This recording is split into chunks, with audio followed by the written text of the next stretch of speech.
tiap-tiap kali lepas sembahyang baca inni tawakkaltu 'ala Allah rabbi wa rabbikum ma min dabatin illa huwa akhidhun bi nasiyatiha inna rabbi 'ala siratim mustaqim. Amal, dia kata, yakin pada Allah, pegang pada Allah dengan amalan ayat ini. InsyaAllah. Allah sebut apa? Ini sesungguhnya aku. Tawakal tu, aku bertawakal. Ala Allah, ke atas Allah. Rabbi, Tuhan aku dan Tuhan kau. Ma min dabah. Tidak ada satu benda pun, dabah, binatang yang melata, makhluk yang melata atas muka bumi ini, illa huwa akhidhum binasiyatiha, melainkan Allah lah yang pegang ubun-ubunnya. Inna rabbi ala siratim mustaqim, sesungguhnya Allah ini berada pada jalan yang lurus. Allah sebut dalam ayat ini, tidak ada satu benda pun yang melata atas muka bumi ini, melainkan Allah yang pegang ubun-ubun dia. Hang takut apa? Hang takut apa? Jangan takut. Bila saya amal ayat ni tak tinggal, tuan-tuan, sejak lebih daripada 25 tahun lepas.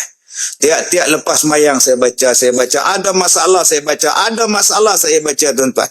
Orang nak pukul, orang nak pecah rumah, orang nak pecah kereta, binatang kejar saya, anjing kejar saya ke apa ke, inna rabbi ala siratim mustaqim.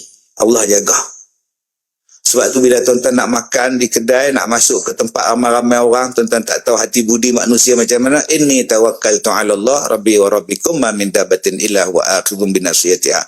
Inna rabbi 'ala siratim mustaqim. Sekali lagi baca tutup surah At-Taubah, laqad ja'akum rasulun min sampailah habis, tuan-tuan masuklah.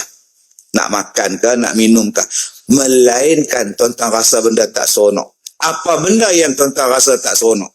Sebab tu masuk dalam kedai ke apa ke, saya tengok baca doa ni.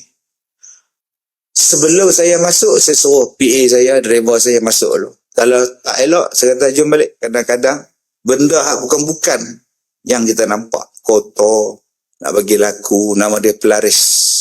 Tapi kalau saya pergi ke ceramah, saya pergi kuliah nu jauh lautan apa semua nu, saya baca ni.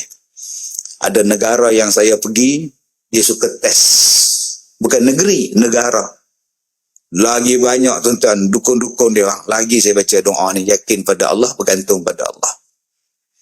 Jadi ini untuk mengelakkan. Surah Al-Fatihah 7 kali, surah Hud ayat 56 sekali, surah At-Taubah ayat yang terakhir, yang kedua terakhir.